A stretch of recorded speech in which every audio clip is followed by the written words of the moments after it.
Welcome to a new episode of Leipzig Studies in Religion.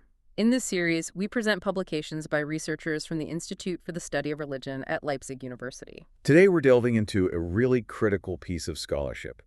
It re-examines one of the most foundational relationships in Japanese history. And that's the relationship between the Buddhist establishment and the ruling state. Exactly. We are specifically analyzing Christoph Kleine's article, Rethinking the Interdependence of Buddhism and the State in Late Edo and Meiji Japan. It was published in the Japanese Journal of Religious Studies, Volume 49, Number 1, back in 2022. And this deep dive, it really centers on this massive conceptual resource that structured political and religious thought in Japan for centuries. You're talking about the paradigm of Ijibutsushi. That's the one, the interdependence of the ruler's law, or Ubud, and the Buddha's law, Buppin. And the driving question Kleine tackles is, well, it's brilliant.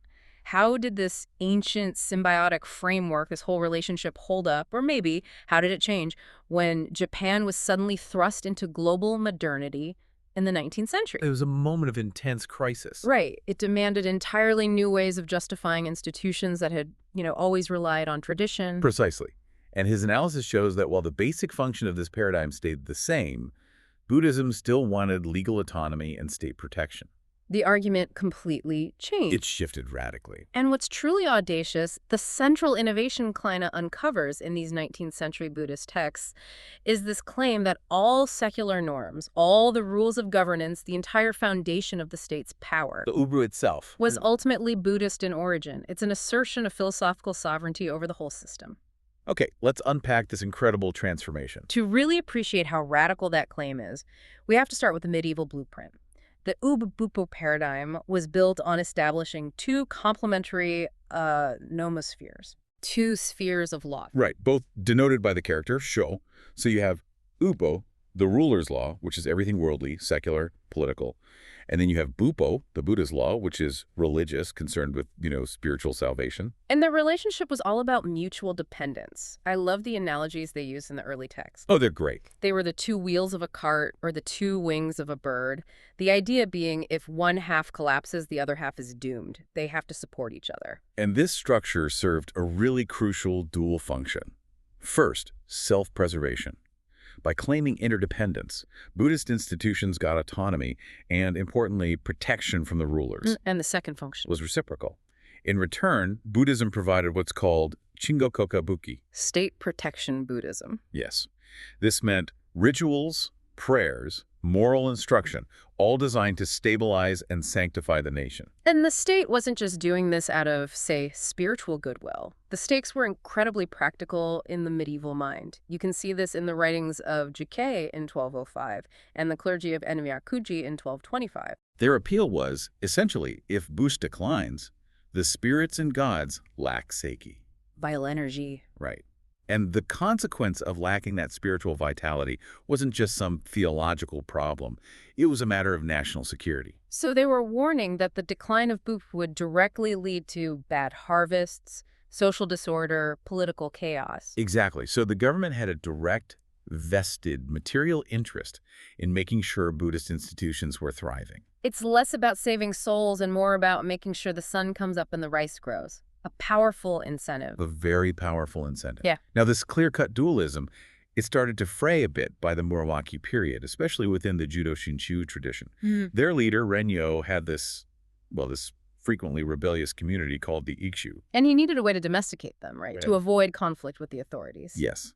So to do that, he stressed the primacy of the ruler's law, calling it Ijibutsukyun. But how did he square that with the Buddha's law? He gave this famous instruction that sort of laid the groundwork for a future separation of church and state. He said that outwardly, Seikin, you must comply fully with Ubud. Pay your taxes, obey the laws, practice Confucian virtues like Jingi humanity and justice. All of it. But inwardly, Nashin, you rely on Amida Buddha for the afterlife, for Gasho. That's such a critical distinction. He basically contained religious life to the private, inward sphere, leaving the public sphere entirely to the ruler's law. It was a defense mechanism, a really successful one for the Edo period. But when the 19th century arrived, Japan faced a whole new world. Western powers, its own internal revolution. Yeah. That defensive distinction just wasn't enough anymore. And Buddhism found itself in an extremely precarious position. The pressure points were intense, almost existential. It was attacked on multiple fronts, politically, as a corrupt remnant of the old Tokugawa regime, Intellectually, as foreign, unscientific, anti-modern. and nationally, by ideologues pushing for Shinto as a pure native religion. This is when the modern Meiji state gets created. And that required a new national ideology, which led to Shinbutsu Bunri. The institutional separation of Buddhas and kami. And this was followed by horrific persecution campaigns, the Haibutsu Kishaku.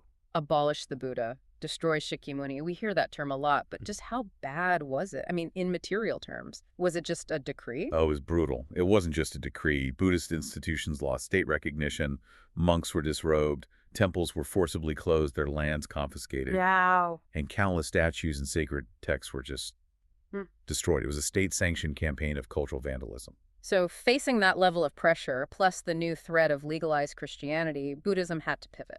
Completely. So the text Kleine analyzes by Shingish, Fukuda Gidu, and Hakoya Tokuyu. These aren't calm philosophical treatises. No, they're war manifestos. They're desperately trying to prove Buddhism's unconditional usefulness to this new state. That's it, exactly. Their mission was to show that Buddhism was essential for what the modern government cared about: national peace, social order, economic prosperity. They had to shift the focus from extramundane salvation to visible intramundane utility. Okay, let's look at how they did that, starting with Xingyu in the late Edo period. It sounds like he took Renyo's distinction and just erased the salvation part completely. He pretty much did. Xingyu virtually secularizes Bupo by talking about it almost exclusively for its capacity to solve worldly problems. He even uses the Sutra of Immeasurable Life. A core text for Pure Land salvation. Right. But he twists the focus completely. He zeroes in on passages that claim the Buddha establishes Tenka Wajin harmonious order and material well-being. So he's basically arguing, study Buddhism and you get prosperity and peace right here, right now. And he drives that home by calling the text the Ninchi, the Sutra on the Human Way. He's rebranding a text about rebirth in the Pure Land into a textbook for civil ethics and governance. And unlike Renyo, who kept that distinction between secular and religious goals, Shingish just stays silent on salvation. It's all about social benefits. That's a powerful move. Forget heaven, look at the stable society we can give you. But the real game changer comes with Fukuda Gido in the Meiji period. Absolutely. Fukuda Gidu's 1877 work, the Shinshu-du Ihon Dan, is the ultimate philosophical offensive. He needed to prove not just that Buddhism was useful, but that the state's ethical foundation depended on it.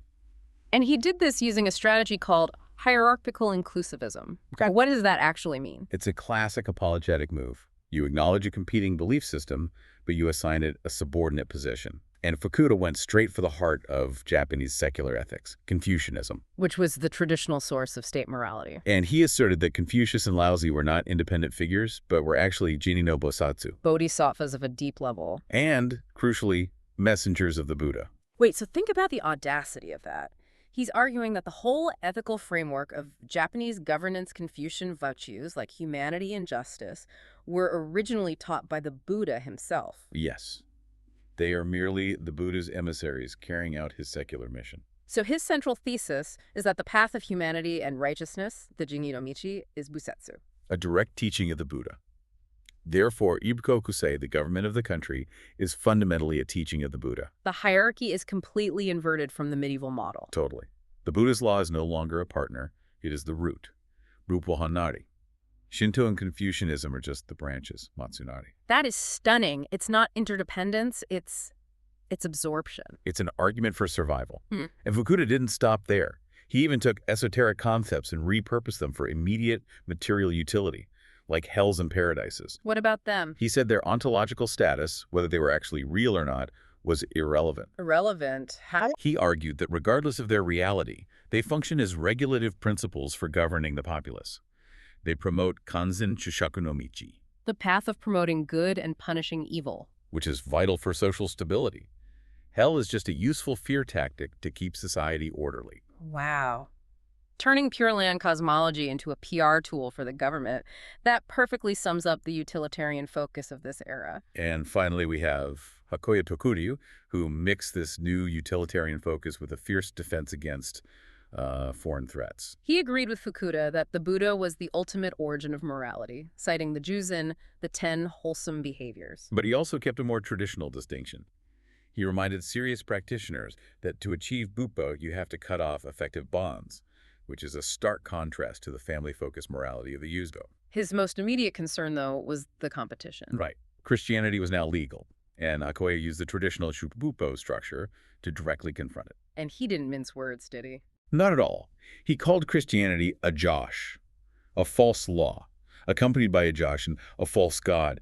And in a very colorful, derogatory move, he likened Christian missionaries to Kori. Fox and badger spirits. That's vivid. Isn't it? He's taking a modern religious competition and framing it in these ancient, animistic terms of spiritual danger. So Buddhist practice becomes a bulwark for national security, protecting the state from these foreign, deceitful spirits. Precisely.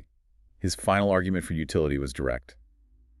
The Buddha's law supports control by the ruler's law by explicitly causing fear of hell and retribution, ensuring social compliance. It's a very functionalist view. So putting this all together, it's clear what the 19th century Buddhist establishment achieved. They mounted the sophisticated defense by redefining the relevance of Bupa, shifting the focus almost entirely onto public intramundane benefits. National peace, prosperity.